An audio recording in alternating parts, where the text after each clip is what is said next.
Hello, friends, and welcome to episode 1108 of the Juicebox Podcast.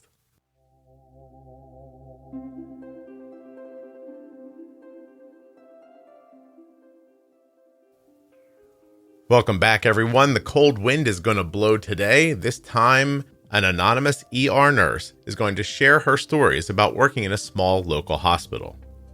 Each of these cold wind episodes has been eye-opening and somewhat disappointing. This one's not going to be any different. Nothing you hear on the Juicebox Podcast should be considered advice, medical or otherwise. Always consult a physician before making any changes to your healthcare plan. If you're looking for community around type 1 diabetes, check out the Juicebox Podcast private Facebook group, Juicebox Podcast, Type 1 Diabetes. But everybody is welcome. Type 1, Type 2, gestational, loved ones, it doesn't matter to me. If you're impacted by diabetes and you're looking for support, comfort, or community, check out Juicebox Podcast, Type 1 Diabetes on Facebook. When you place your first order for AG1 with my link, you'll get 5 free travel packs and a free year's supply of vitamin D. drinkag1.com/juicebox.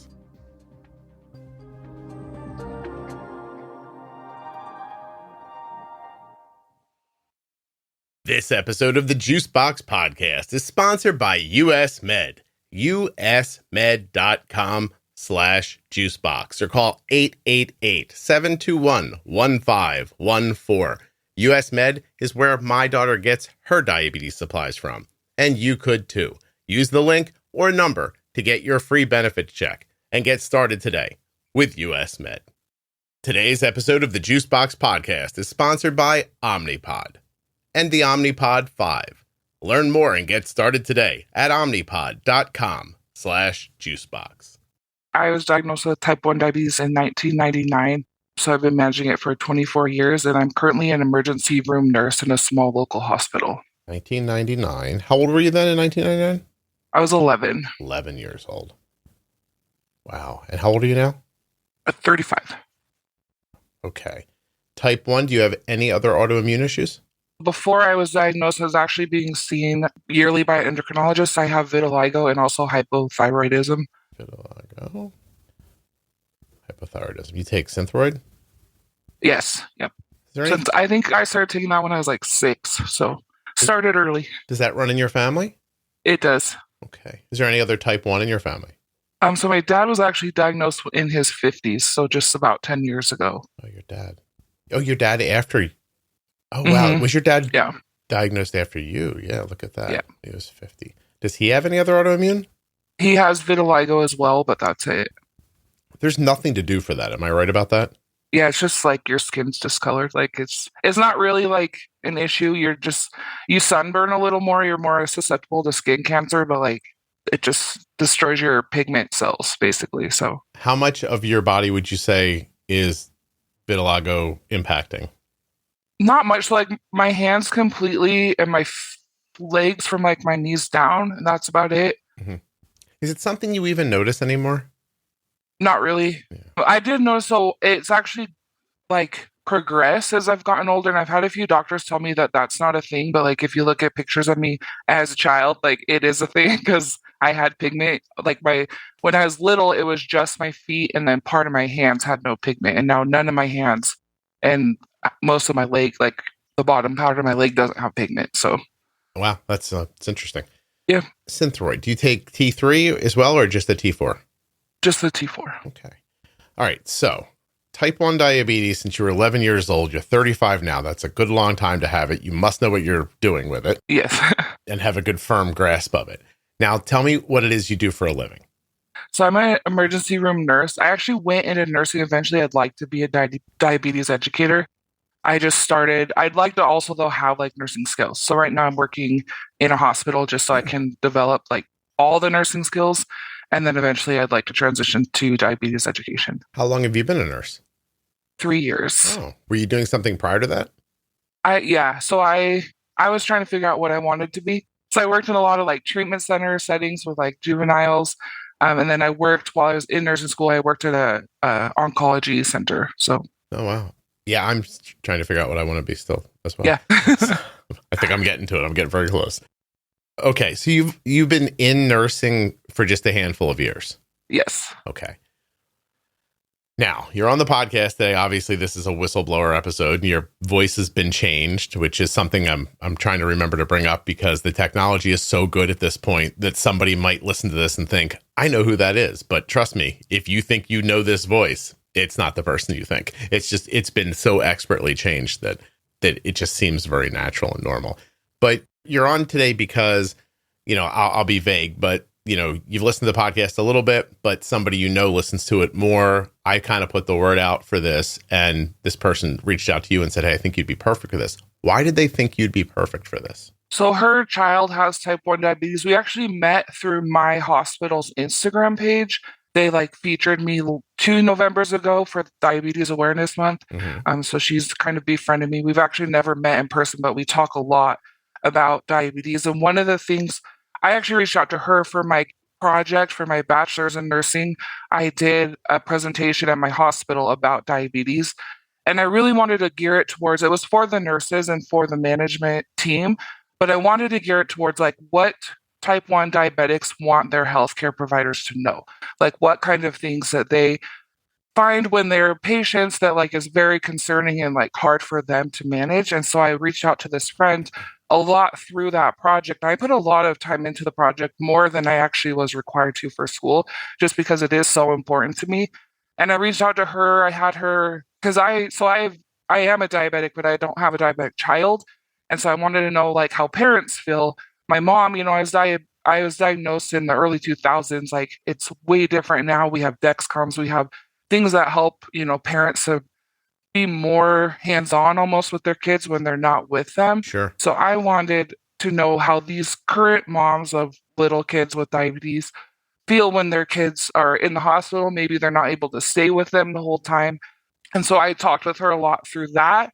And then she would follow up with me about this presentation. So full disclosure on this presentation, I presented it to our administration team and all the department managers in the hospital. They were very involved, asked a lot of questions, but they don't work hands-on with these patients. They're, management. Mm-hmm. When I presented it to our med-surg nurses, no one paid attention. People were on their phones. The director and the assistant director were in the back. They'd already heard it, but they were actually talking through my whole presentation.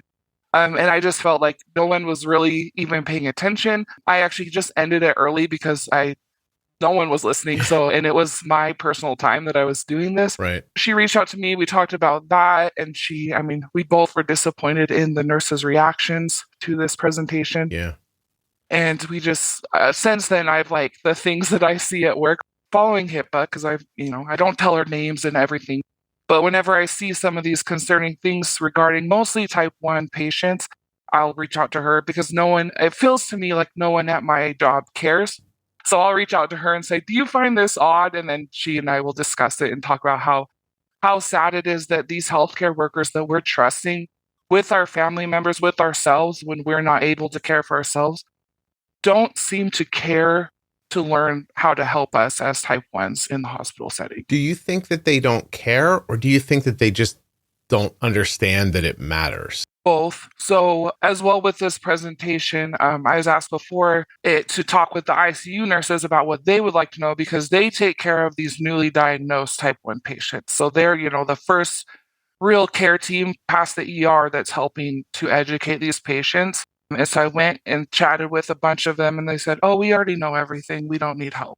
However, I did a little quiz during my presentation about general things that type 1s do every day: carb counting, using the insulin pump, adjusting insulin levels for high glucoses, all those things. And they were all so confused by the words I was using that it's obvious that they don't know everything. Mm-hmm. And I think, like you said, I think they just don't understand how important it is that because sometimes the patients aren't there for type 1 related hospital visits. They're there for other surgery, or they have another problem that we're treating, and type 1 is just one of their comorbidities. Yeah. And they don't realize that we have to still manage it 24 hours a day, whether, we had our gallbladder removed or we had, a knee operation. that's something that they should also be managing. And I just don't think that they understand that, like, that's something, if we're not alert and oriented and able to manage it on our own, that they need to be paying attention to it for us. Would you guess that they don't know what happens, generally speaking, when a blood sugar gets too low? Do you think if I asked an ER nurse, could you have a seizure from your blood sugar? Do you think they would know that? Some of them. So I actually have 2 ER stories about low blood sugar that I can share, but I think that they don't understand what it looks like and what it feels like. And honestly, what could happen if it remains low. Just because, so in nursing school, at least at my school, you learn so many diseases and, medical conditions that people have. We talked about diabetes for 2 hours in my whole 2 years of nursing school. And it was everything that we learned about was about type 2. And it wasn't differentiated that, hey, type 2 and type 1 are managed differently. Like, they're different treatments and everything. When someone says to you, I don't need this, I know what I'm doing, do you think, what do they mean? Do they mean I know how to take a blood sugar once while you're in the ER and write it down? I think that's what they mean. That I understand what diabetes is, and I know, like, it has to do with eating sugar and, checking your blood sugar, and that's about the extent of it. So if we gave them, like, even just the first 10 questions from a CDE test, you think it would just go right over their head? Probably, yes. And so from your personal experience being there, why do you think that is? Honestly, there's so much as a nurse and as a healthcare professional that we are expected to know. I think, honestly, I might have too high of expectations for my coworkers because I am type 1 and it is so important to me. Because if you ask me questions about a certain disease, like, I don't know, if you ask me about people that with celiac disease, all I know is they can't really eat in it. I don't know that much about it. So I guess it's kind of me having too high of expectations possibly for my coworkers because I don't know everything about every disease that affects people's lives. Sure. However, at the same time, I do feel like I need to have high expectations because if well, I actually don't know the answer, but I don't think you can die from celiac, like as you in can that die moment. from hypoglycemia. Okay. Like, yeah. So I think, and it also, as we all know, diabetes affects every part of your body. It's not just your blood sugar and what you eat. Yeah. So if we allow these patients, I've had patients handed off to me. I was a floor nurse in med surg before I went to the ER.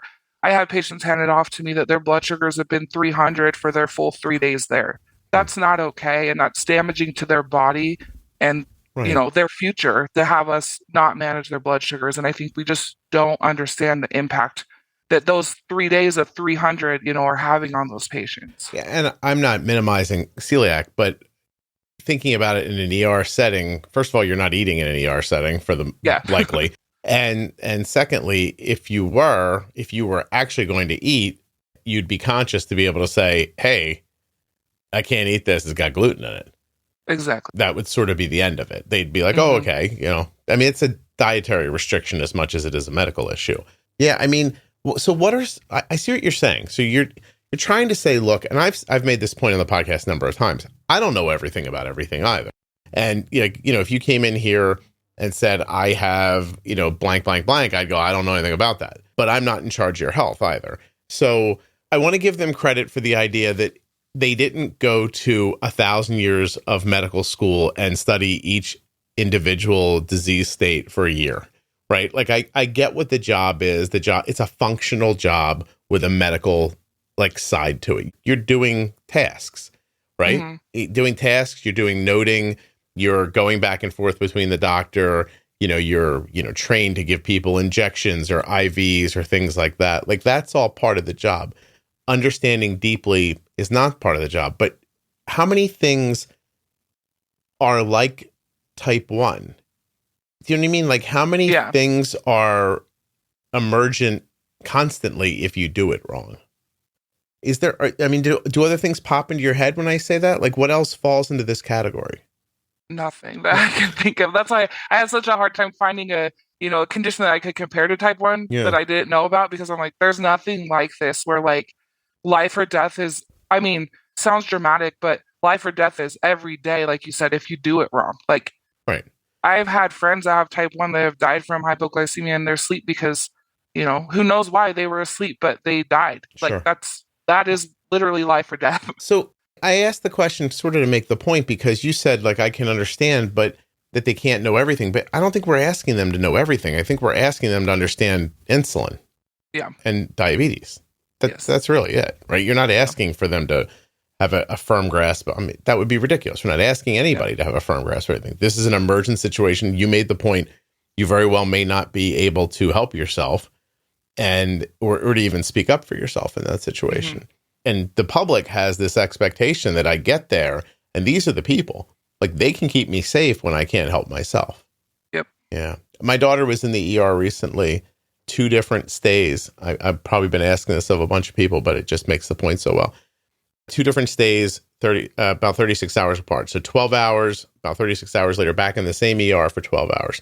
So in a 24 total hour stay, can you guess how many times they checked her blood sugar?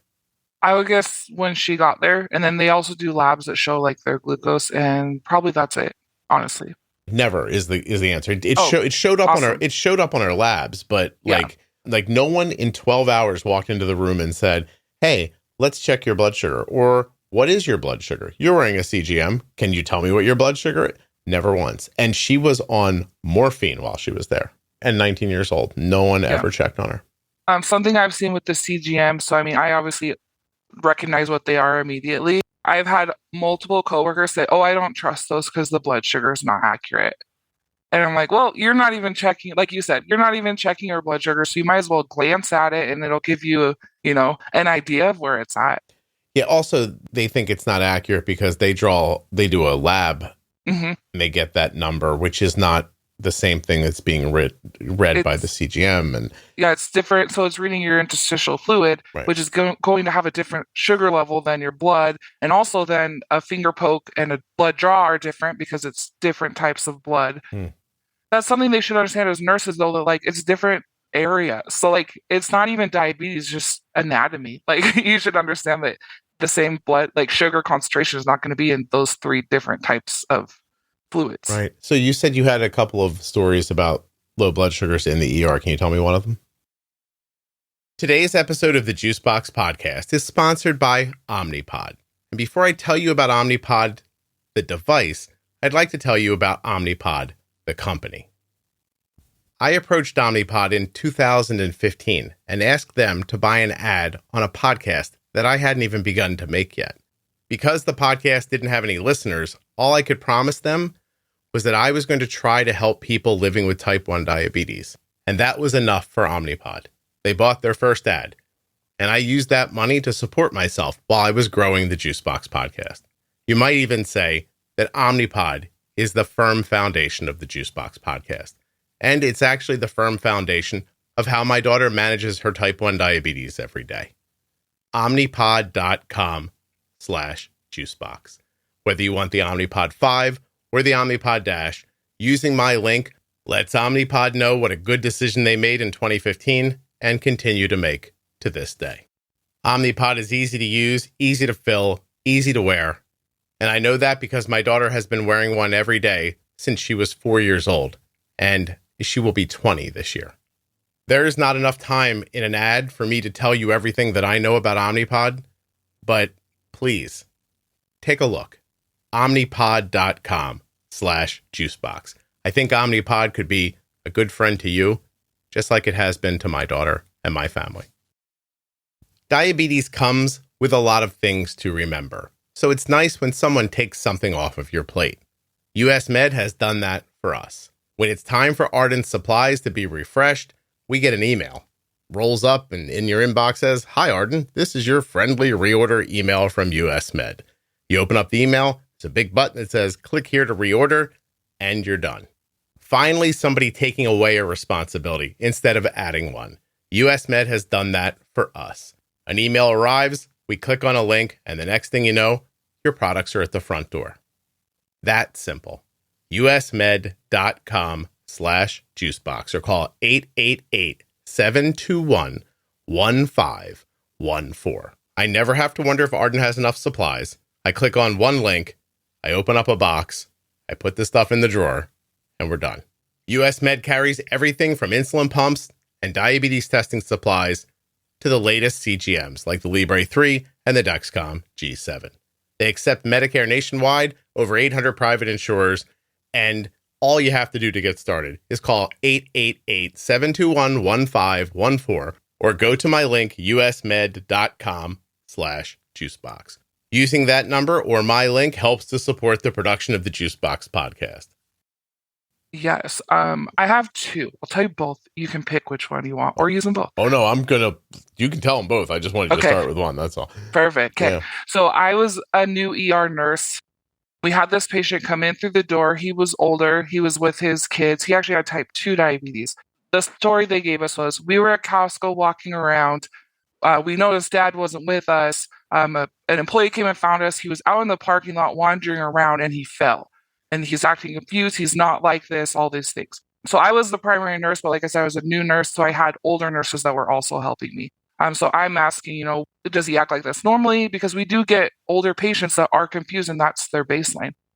They're like, nope, I've never seen him like this. This is different for him. He has type 2 diabetes. I said, did he, what does he take to manage that? He takes insulin in the mornings. Okay. Did he eat today? They said he ate breakfast around 7. It's now 4 p.m. We didn't have lunch yet.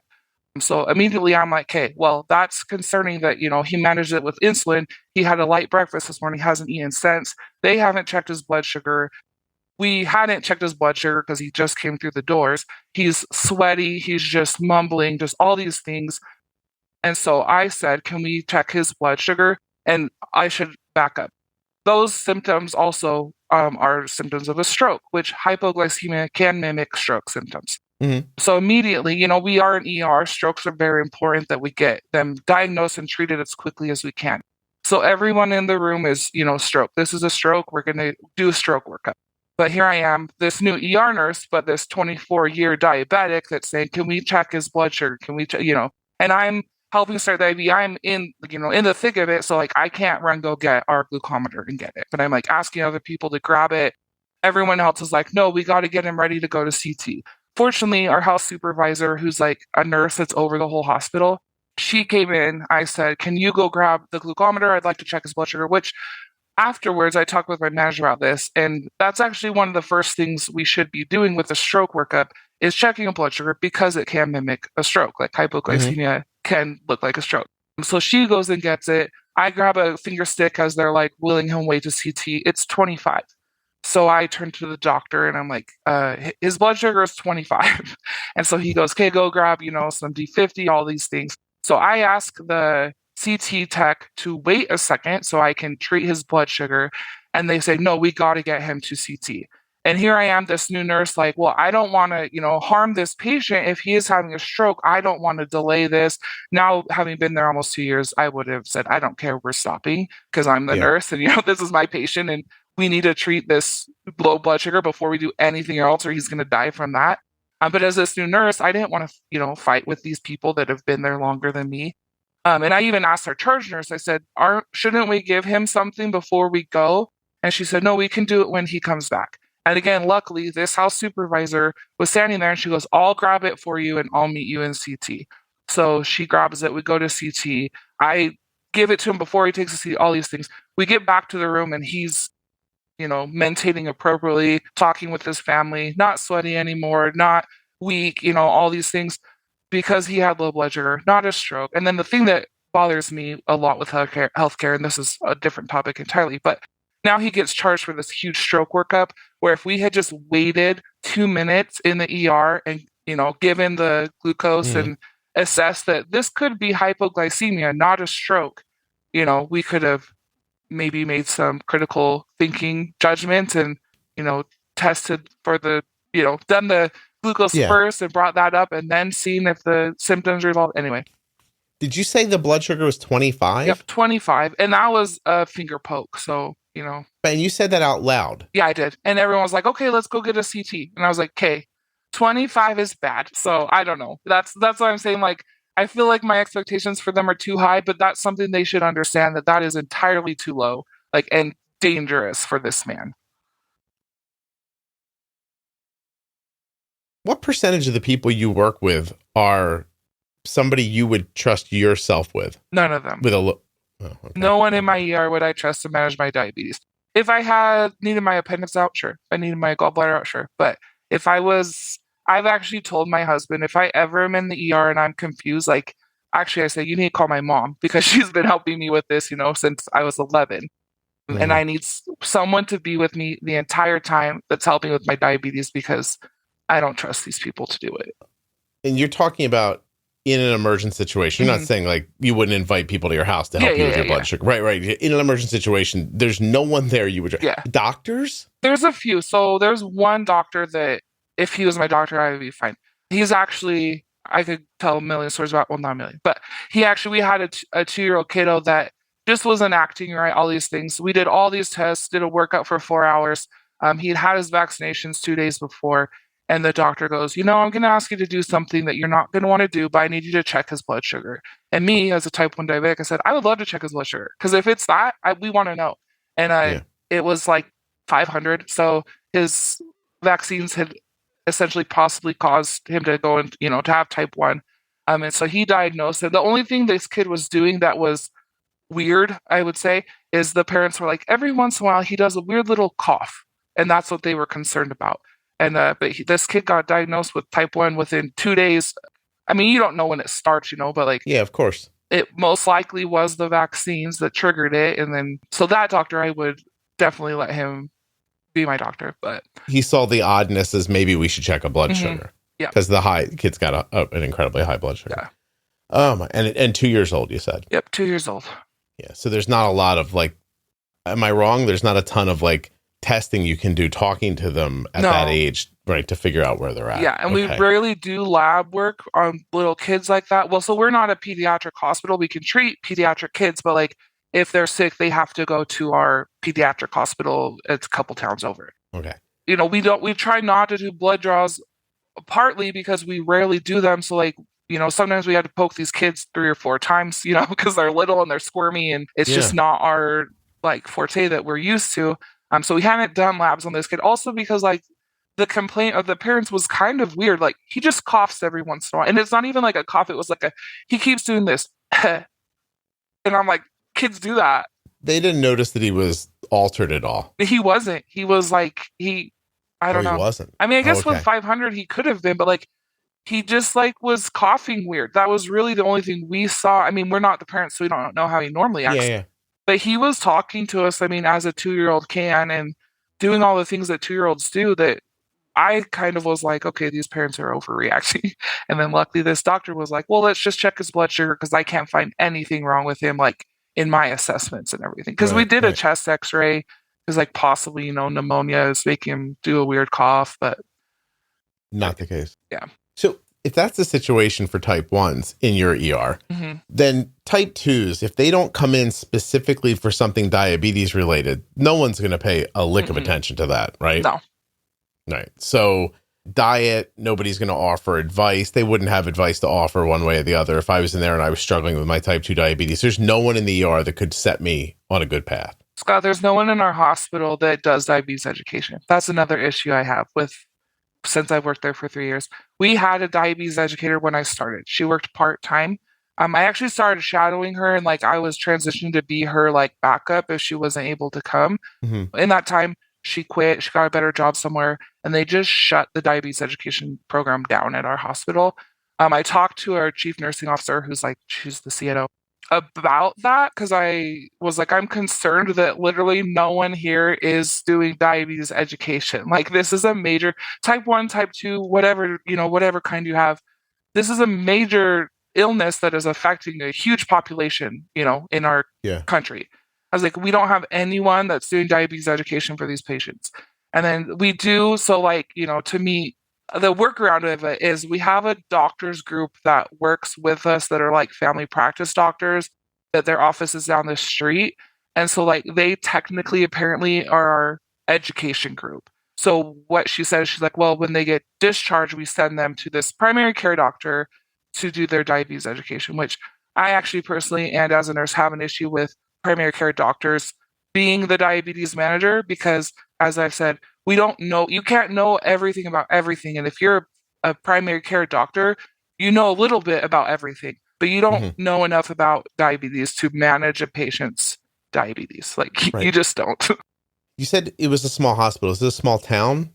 So we are like a suburb of the capital of our state.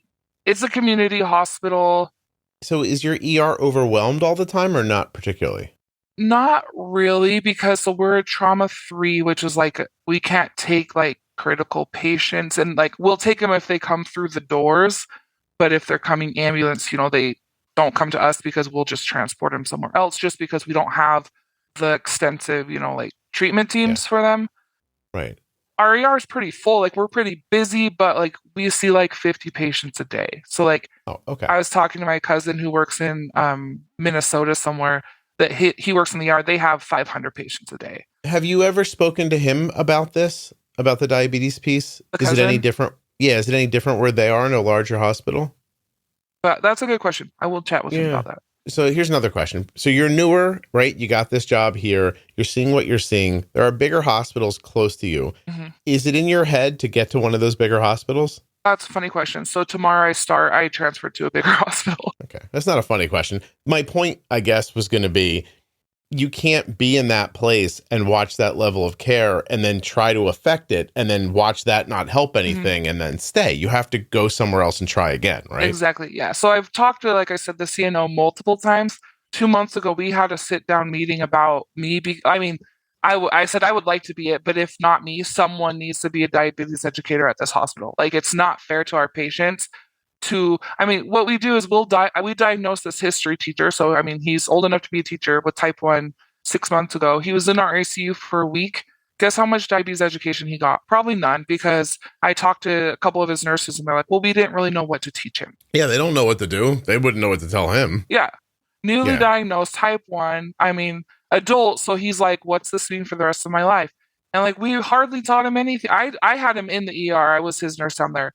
And so I basically did the like reassurance, like, you can live with type 1. Like, it's okay. It's going to be a lot to learn, but like, your life is, you're going to be okay, because it's a scary diagnosis, but like, you can live with it. I've lived with it for 24 years. Like, and so I didn't do a lot of teaching also because, the first time you're told you have diabetes, like, you're not ready to learn. Like, okay, teach me everything I need to know. Like, and so. Personalities are different in that scenario, right? And so he went out to the ICU, and we, in my opinion, like, failed him a lot. And then when they discharged, I told him in the ER, I said, if they tell you to go, I just talked about this, but to a primary care doctor to help you learn about diabetes, I said, you need to call your insurance, find an endocrinologist that specializes in type 1, and you need to go see them, because your primary care doctor cannot teach you how to manage your type 1 diabetes.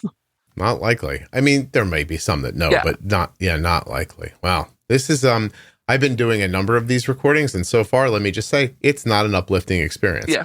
It's not surprising to me, but the level of ambivalence that you explained earlier, that part does surprise me. Like, once it's thrown in your face and you go, and you're a nurse in an ER and someone says to you, hey, there's this thing, it's really important. Here's why it's really important. And you start flaking and not listening, that confuses me. Yeah.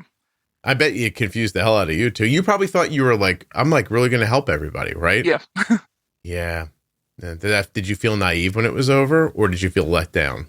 I felt let down. Well, and so these are my peers. Like, I've been working with them for 2 years, and like, they couldn't even listen to this thing that like obviously is very important to me as a type 1 and as a human, like, and they couldn't even, like, there was one nurse, I got to give credit to her. She paid attention and she asked a question at the end. She's the only one that interacted with me through that whole presentation. And the other thing that's shocking to me, people come in with their pumps and their CGMs, and the first thing that most nurses do, and the doctors, is take those off. We're not going to use those. We're going to manage your diabetes.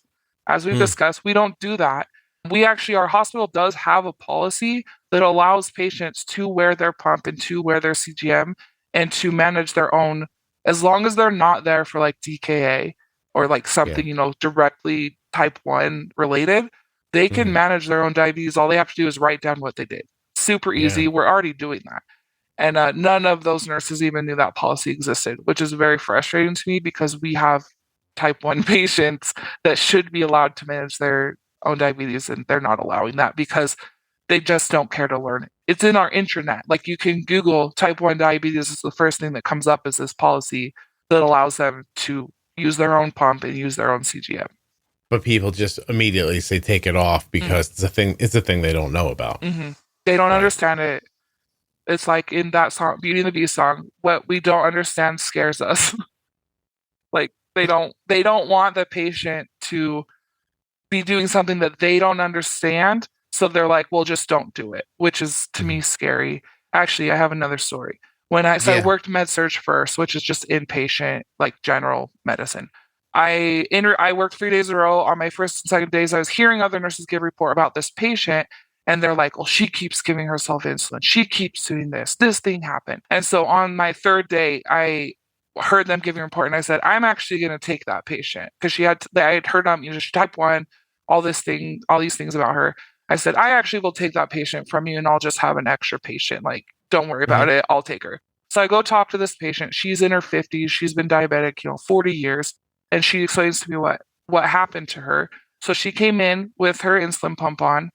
They didn't notice she had an insulin pump on, which is like concerning to me because they're hard to miss. And we should be doing head to toe assessments on our patients every shift. So like, I don't know how you miss an insulin pump, but anyway. So her pump's giving her insulin. The doctor orders our standard, which again, they ordered the same exact insulin treatment for type 1 and type 2, which is very concerning to me because it's different. What do you mean? I'm sorry. What do you mean by that? What insulin treatment? So we do a sliding scale. So you take their blood sugar so we have 3 different scales, but the general one. So we'll do scale A. You take their blood sugar. They have a little like table at our Pyxis, which is where the medications are dispensed. That's like, okay, if the blood sugar is like 100 to 150, don't give any insulin. If it's 150 to 2, so it's that normal sliding scale that when I was diagnosed, that's what I did, if it's 150, this is like a little blood sugar correction scale. But we do not dose for food for type 1 diabetics in my hospital. There's no like scale, there's no orders for like carb counting or like ask the patient, what they do at home. There's nothing. We just chase blood sugars. That's the orders we get for type 1 or type 2. That you use the sliding scale, you check their blood sugar, you give them the amount of insulin that they need for that blood sugar. And that's it. Like you don't dose for the food, you don't do anything else. You just do the sliding scale. We don't do like post-meal checks, like nothing like that. You just do the sliding scale. And then the next time you check the blood sugar, you ask, this is not really, but they ask the patient, well, what have you been doing that made your blood sugar high? Which drives me crazy because it's us doing it to them. But anyway. I let you take care of my blood sugar. That's what made it high. Yeah, you guys did it. And so it's not so much about the expectation that some people just are going to be in the hospital because they're sickly to begin with and they don't know what they're doing. So they probably don't know what they're doing with their blood sugar. This is just we take this down to you won't die from your diabetes if we do this. And that's all we care about. Nobody's trying to make you better, make you educated, make you healthier in the moment or healthier long term. There's no consideration around any of that in the ER. Yeah. Well, this is on the floor. So even inpatient, this lady was being treated like she wasn't there for diabetes. She was there for something else. So like, we don't care about your diabetes. It's kind of the vibe they were giving. Yeah. And then also, go ahead. I'm sorry. The food on the floor is garbage, right? It's awful. Okay.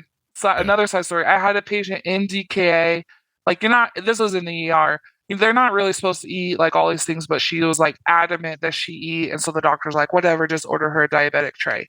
I called the kitchen myself. I said, I need for sure like a diabetic tray. Like it has to be diabetic, a diabetic meal. They sent spaghetti, a breadstick, pudding, like just normal pudding, and milk. And I was like, cool. None of this is like technically what, diabetic. So do you call meals. back down and say, hey, diabetic tray? And they go, no, that is one? Or yeah, they said that's what we have tonight for the diabetic tray. And I was like, cool. Yeah, so the diabetic tray is pasta, pudding, bread and milk. I was like, oh, okay, well, I don't know what to do with this. I actually we have like a fridge for our EMS partners that we stock with food. I went and took a salad out of it because I was like, she can't eat this. Like she's literally in DKA. Like she can't have. Yeah, that could be like 90 carbs. Yeah. Just me roughly going over it in my head real quickly. Yeah. Like I was like, this is insane. So I got her salad.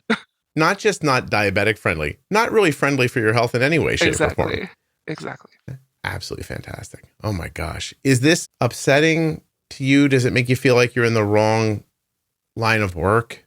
Like, how does it make you feel specifically? Honestly, just kind of like defeated because, like I said, for the last 3 years, I've really been advocating for more. I mean, my very first, so as a new nurse, they do this program where you like, it's kind of like extra school, but it makes you a better nurse. And at the end, you have to do a project. So this is different than that project I talked about earlier. That was for my bachelor's, independent of my job. But for this job, you have to do a project, and I did my project on meals for diabetics, like, and not even knowing that, about that spaghetti tray, just about how blood, and I had to present again in front of a group of nurses. So how food affects our blood sugar, how, just all the things we do, carb counting, all that kind of stuff. And so, I mean, so from the beginning of my nursing career, not even, I mean, like I said, I went into nursing to eventually be an educator. But from the beginning of this career in the hospital, I've been vocal about diabetes. I've been vocal about diabetes management. Like everyone there knows I have diabetes. Like I actually do have some nurses that same nurse I told you that paid attention to my presentation. She's actually called me like when I'm off shift and been like, I know you're not working, but will you please help me with this patient? They have a pump and I just need to do this. And like, I'm like, please call me anytime you want because I would love to help that patient and you to, have a better experience in the hospital. So there's a few that like have listened and that will come to me and ask questions. But the vast majority, like I said, it's a small hospital. I know almost every single inpatient nurse. The vast majority, in my opinion, don't care. And it's been really disheartening for me. Like that I've been so vocal and so like if you have I mean, not that I know everything, but I know 24 years worth of things. Like that's a long time. It's longer than some of these nurses have been alive. Yeah, for sure. It's disheartening that like I've been so vocal and even to admin that I'm like, hey, we're failing our patients because we don't have these tools for them. And like just no one cares. Oh, I mentioned, so I met with our CNO 2 months ago to talk about the need for a diabetes educator. I've heard nothing. She was very positive in the meeting and very like, yeah, I agree. All this stuff. Her brother has type 1, so like she gets it. And at the same time, I'm not blaming her because it's a bigger organization than just her. Like there's a lot of moving parts to like get this approved and all that stuff. But like I haven't heard one word about it. And so as I was considering transferring, so I'm just transferring, it's a sister hospital, but it's bigger, transferring to the ER there too. But as I was considering like, should I do this? I was like, well, I don't want to let our CNO down because, I've told her like I would like this job. Like I want to be the one that does this for a hospital. And then I was like, well, how long has it been since I talked to her? It was in September. Not to blame her, like I said, but I was like, I haven't even heard back in 2 months. Like I don't owe this hospital and like my, sitting around hoping that eventually they'll see that like we're not caring for our patients that have diabetes. And like I can't owe them that. Like I can't just wait and hope for something to change when it's not changing. So let me ask you this. If I put you in charge of the hospital, what do you think would immediately help the people with diabetes that come through there? Well, okay, every newly diagnosed type 1 should have like, so when I got diagnosed, I never had an inpatient stay. So I don't know what it's like for most people that get diagnosed. But I would think that, every few hours there should be some new piece of education that's just the basics of how to manage your diabetes every day. That, there is a dedicated person or a group of people is what I would have done. Because I started thinking about, after I talked to her, like what I would do to change diabetes education in our hospital. Right. I would have created like a task force of like nurses that care and that want to learn about diabetes that they could then, so that there's at least, someone there every shift that has this base knowledge of it. They could go in every few hours to this patient because we don't want to overwhelm them and, do a 6-hour lecture for, one day, 6 hours long.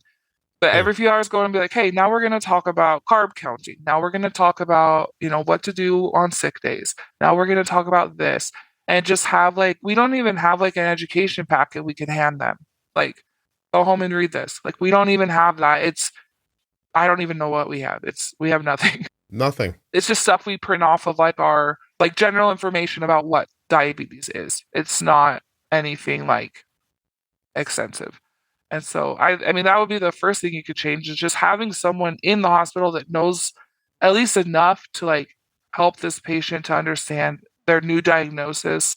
And then for those patients that aren't, new diagnosis, that like we talked about before, their blood sugars should not be 2 and 300s their whole stay. Type 1, type 2, it doesn't matter. And we're doing that to them. Like, we're the ones that are supposed to be managing their blood sugar, and we're not. Half the time, the CNA goes in and takes it. And, like, when I was on the floor, they would, like, tell me, but I was in the middle of something, and I'm like, okay, like, what do you want me to do about that right now? But, and at least I understood, like, okay, I got to fix that. Like, I got to address that, get them some insulin before they eat, all that stuff. But for the most part, I think it goes in one ear out the other. Like, cool, thanks for doing that task, checking off that box. Like, I'll get to their meds when I get to it. Like, I have a question that might be difficult because I'm not asking you to tell me what you think people think, but I am asking you if you've heard people say, something specifically. Okay.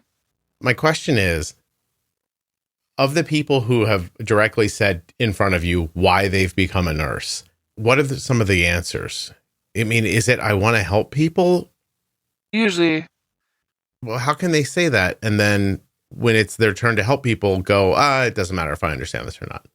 Yeah, I don't know. I don't know how I should ask them that, but. Yeah, I don't think you should. I think that'll be a quick way to not having any friends at the hospital. Yeah. It just makes me wonder, like, if, I guess what I was wondering is if you ever stood around with somebody that were like, I didn't want to be a nurse, but I was good at this, or, you know what I mean? Like, that kind of stuff. Or if people really do start off thinking, like, big kind of pie in the sky, grandiose, I want to help people. Mm-hmm. And then it becomes more about getting the tasks done than it does about doing those things in a healthier way. Yeah. Is that basically what it is? And other people have been on and talked to me about this. It's an emergency room. They only care about the emergency you're there for. Yep. Right. Well, and even, I don't know if I'm allowed to say this word on your podcast, but some nurses in the ER call themselves trauma whores.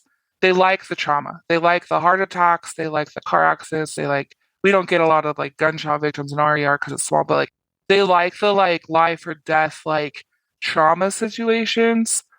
But like we talked about before, I have another story about a guy that one of our maintenance men had a blood sugar of 20. They didn't care about that. And I'm like, this is literally life or death. This, like, in a couple minutes, his blood sugar is 20. Also, that's Bill. We know him. Yeah. Yeah. Like, right? Yeah. So he was fixing our lights in our nurse's station. The doctor noticed he was like acting kind of weird. I was actually walking into a patient room and I heard the doctor go, hey, I'll change his name. Hey, Jake, are you doing okay? And I was like, that's weird. But I know this guy, he's been in the ER a couple times because he's a newly diagnosed diabetic that hasn't had the education he needs for his diabetes. And so he's been in there a couple times with hypoglycemia. And I was like, that's weird. I'll check on him when I come back out. I come back out. The doctor and the other two nurses on shift are like holding him on this ladder. And they're like yelling for the other doctor. And they're like all this stuff. Anyway, they're like, he's seizing on this ladder. He's having a seizure, all this stuff. And so I go grab a gurney. I hit our like code blue button. He's not dying, but like we can't get this 200-pound man off a ladder by ourselves. So a couple, like the other doc comes, our security guard comes, all this stuff. I hit the button. I grab the gurney. I go over. I said, hey, he has type 1 diabetes and he has a history of having low blood sugars at work. Like, just FYI. So we get him off the ladder. We get him on the bed. We roll him back in the room.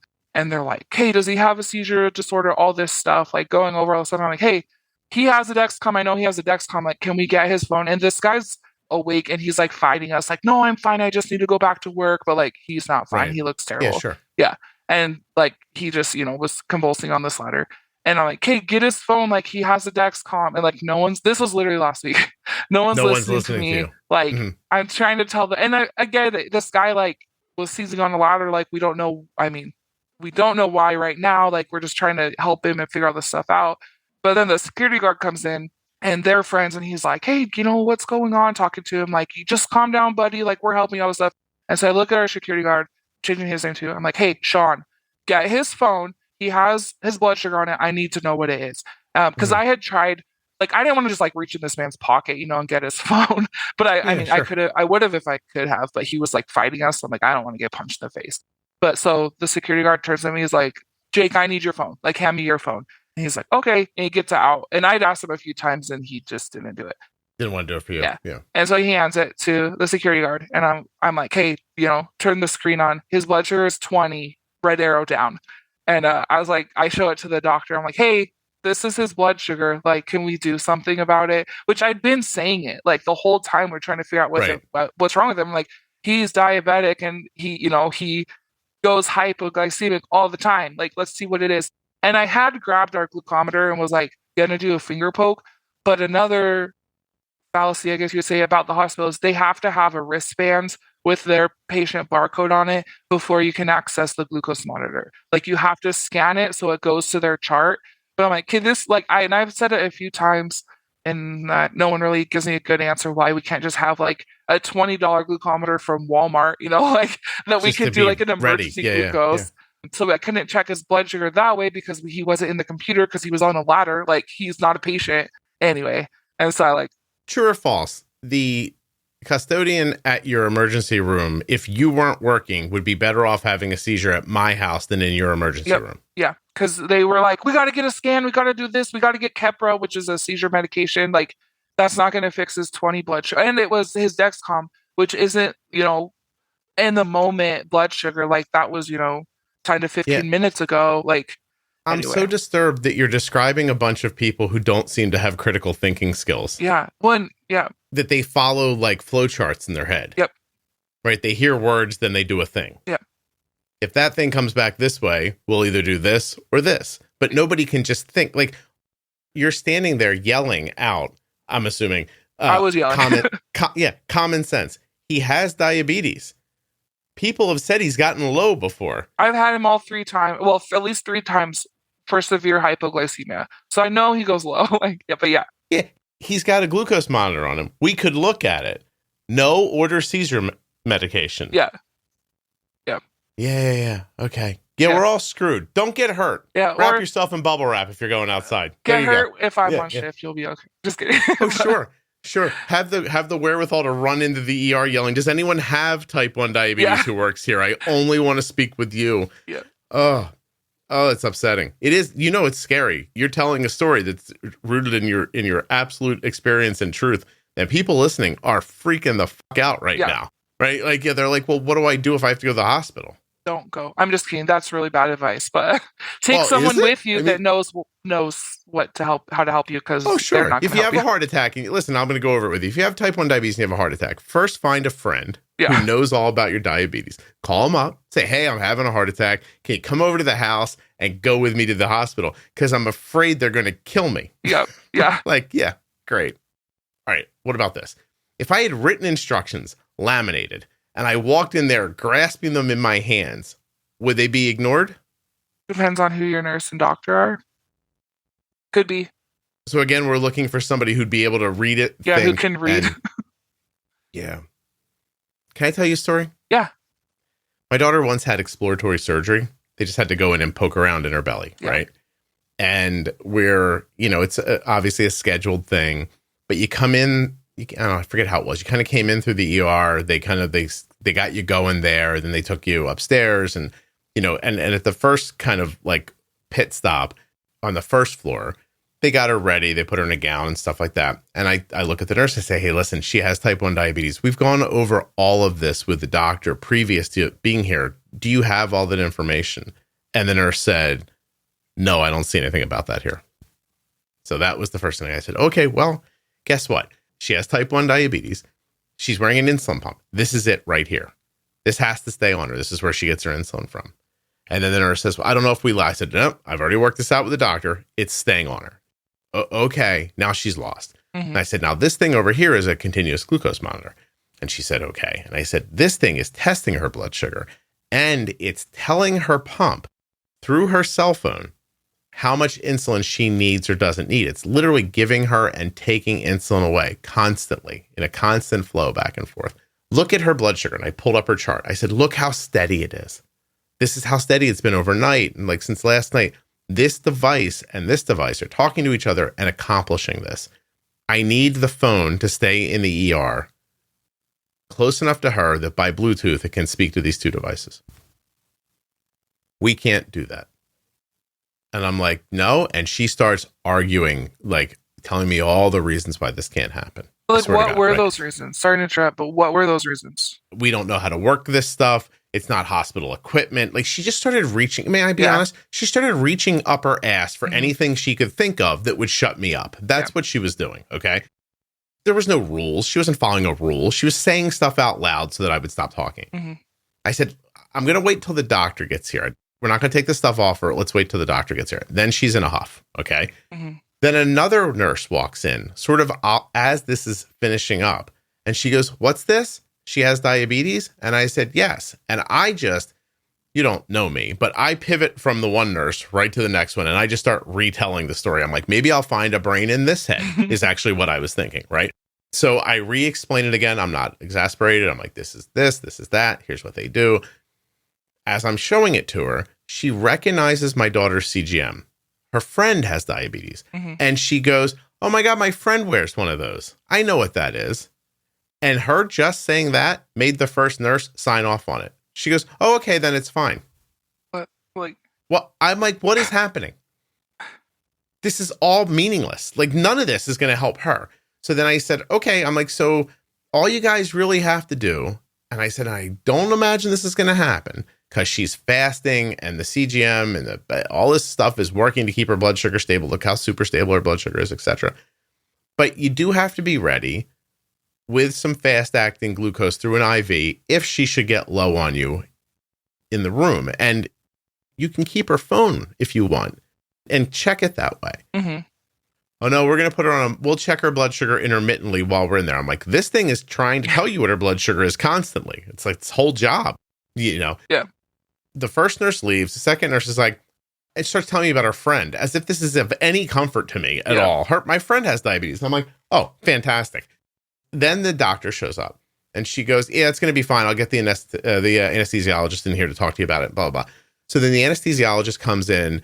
And by the way, the doctor was great. And we had talked about it ahead of time, but she didn't do any of the things that she said she was going to do, like making the hospital aware and all that stuff before. Like, that never happened. Yeah. And so now the anesthesiologist comes in and I say, look, this is how all this stuff works. And he goes, okay, well, we're going to want you to shut off the algorithm. And I was like, dude, the algorithm's what's keeping her from getting low. And he goes, yeah, but if her blood sugar starts to go up, it's going to it'll give her insulin. I was like, yeah, but it won't give her too much. It'll give her the exact amount it needs for the rise in the blood sugar. Yeah. No, we're going to really need you to shut the algorithm off. And I said, okay. And I said, but you'll keep the phone near her, right? And he goes, yeah. And they actually he's like, we're going to put it in this bag. Like, it's like I guess it was a clean bag or something like that.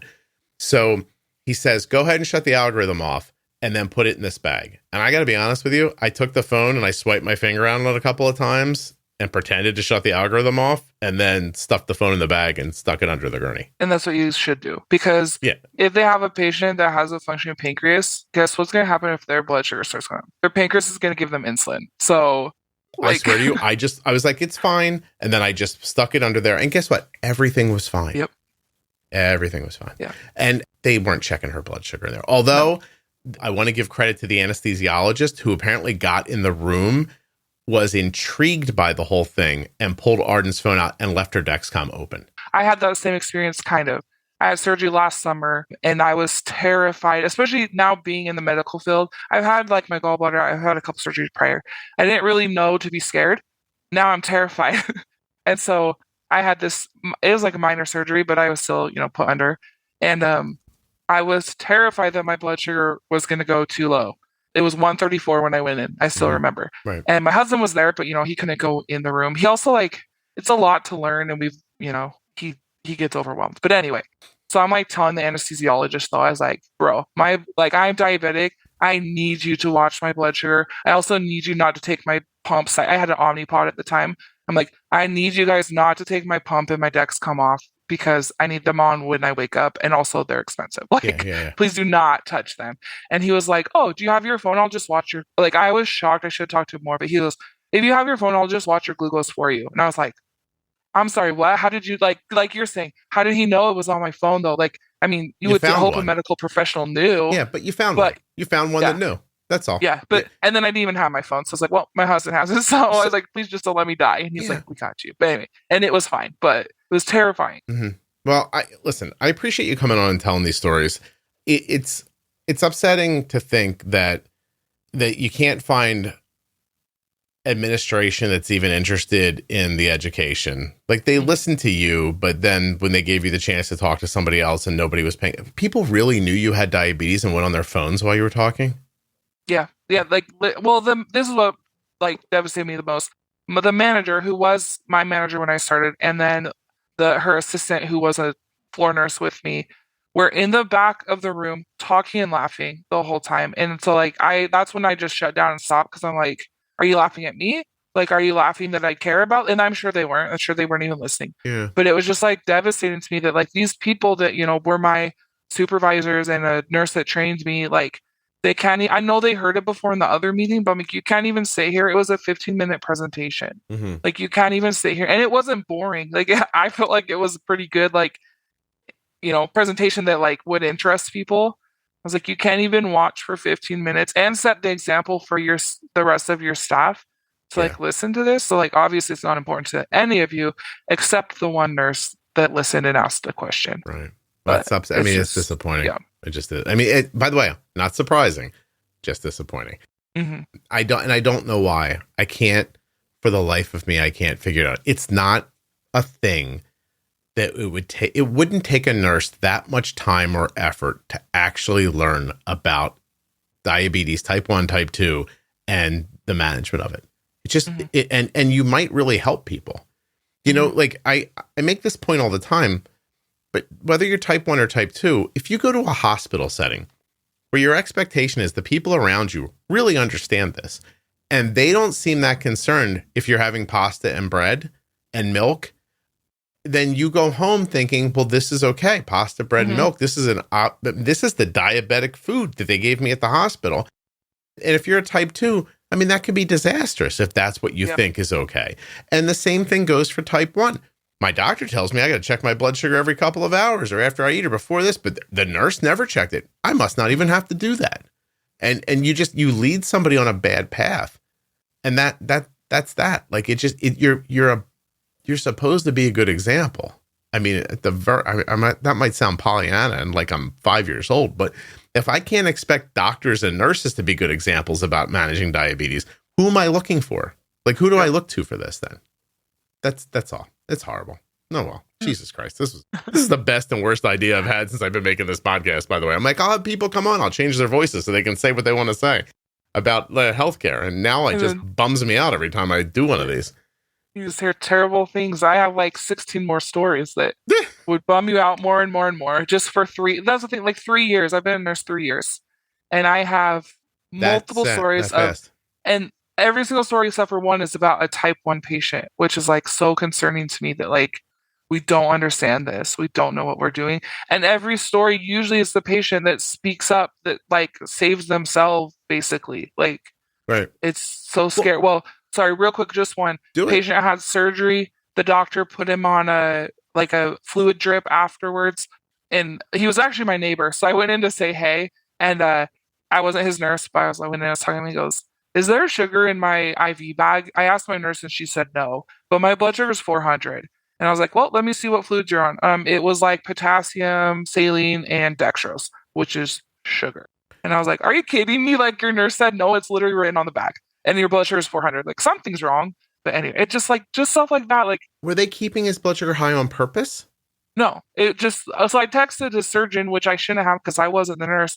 And that's the thing. The surgeon's not in the hospital. They're like managing these patients, but they're like not there on the floor. Right. So I like text him. I'm like, hey doc, his blood sugar is 400. He has type 1 diabetes. You're giving him D5. And he's like, yeah, just take it down. So like the doctor would have known, like if he would have thought about it, he would have been like, maybe I shouldn't give this type 1 diabetic dextrose in his fluids. Mm-hmm. But it's the fluids he gives to all his patients. So I knew why he was giving it because he just orders out for every patient. Because post-surgery, you want them to have those, supplements and stuff in the electrolytes and the fluids. But like he's type 1, so you actually don't want him to have that because now his blood sugar's 4. When he's like, I've been trying everything, I can't get it down. I'm like, well, that's because we're literally feeding you with sugar through your IV. So, yes, because we're shooting a fire hose of liquid sugar at you, and you don't have a fire hose of insulin to shoot back with. Can I ask? Our bad. Yeah, I want to ask a question and see where you stand on this. If you had a strong feeling, I'm trying to find out if nurses are a little demoralized. If you had a strong feeling, is it difficult to go back to the doctor and advocate for the patient? not not for me. So another story real quick. Sometimes in the ER we hold the floor patients because the floor's full and there's no room for them upstairs. So I had one the other night. He actually was not diabetic, but he had high potassium, which you give all these meds, but one of them that we give is insulin because insulin and potassium work together in the body. We don't need to get into all of it. But we give insulin to them to help lower the potassium, but we're also giving them the IV push glucose, like to like counteract that. He transferred from the ER doc to the floor doc. He reordered all this stuff. Like I give him all this stuff. And so I text the doctor and I'm like, hey, I just gave like all these meds an hour ago. Like, are you really want them again? And I'd actually asked our ER doc because they're a lot nicer to us because they know us. And I was like, should I do these again? He's like, you should ask Dr. Smith because, he like, I wouldn't, but he's the doctor now. So I text him, like, you really want me to give him all? He goes, I ordered it, didn't I? And I was like, okay, well, like, I just gave him the insulin and everything too. And he hasn't eaten since like noon and it's like 10 p.m. I'm like, do you want me to be monitoring his blood sugar? And when he came in, his blood sugar was 62, which is okay, I guess, for like, he doesn't have diabetes or anything, so like he hadn't eaten all day, like normal, I guess. And it's like his blood sugar was 62 when he came in. Should I be watching this? And he just we're texting because it's easier than trying to get them on the phone. And he goes, nope. And I'm like, okay, well, like, I'm a little concerned about it. And so again, I go to our ER doc and I'm like, hey, he told me no, like that I shouldn't be watching his blood sugar, but like, I'm concerned about it. Like it was 62. I gave him, so we give 10 units of insulin IV.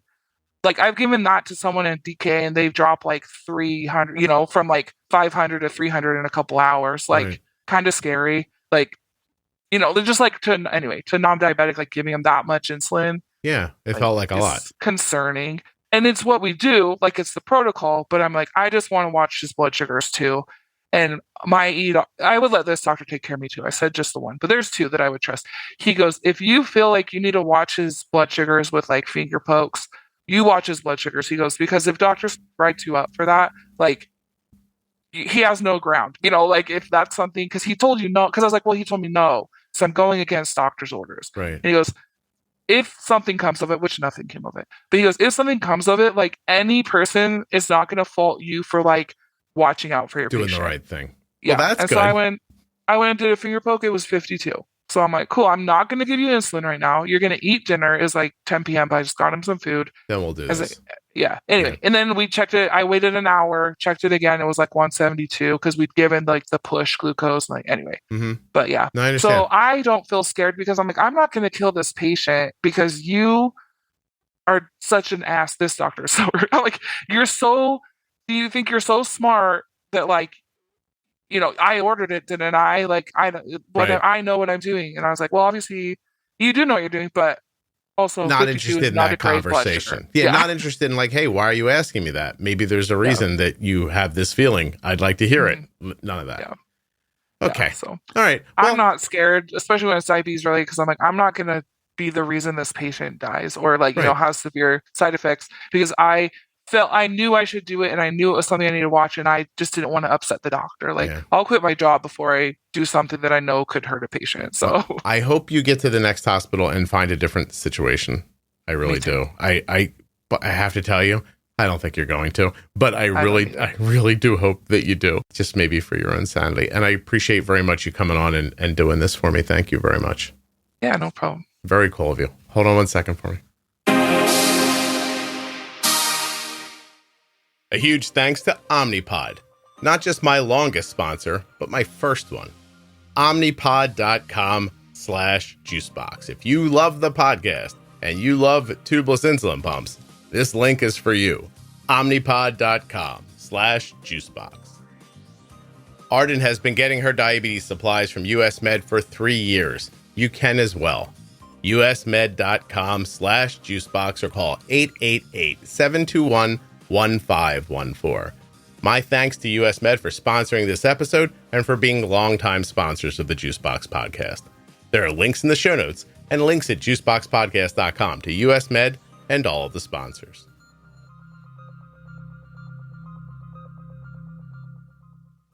I also want to thank all of the brave and kind people who are coming on and sharing their anonymous stories for the Cold Wind series. If you are in healthcare or in some way impacting people's healthy lives, and you want to tell your anonymous story, reach out to me through juiceboxpodcast.com.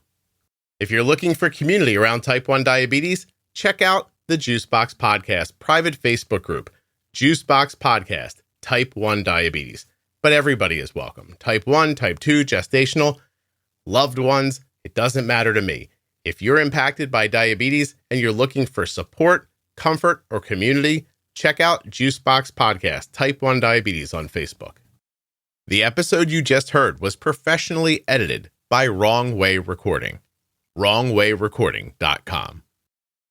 If you're not already subscribed or following in your favorite audio app, please take the time now to do that. It really helps the show. And get those automatic downloads set up so you never miss an episode. Thank you so much for listening. I'll be back very soon with another episode of the Juicebox Podcast.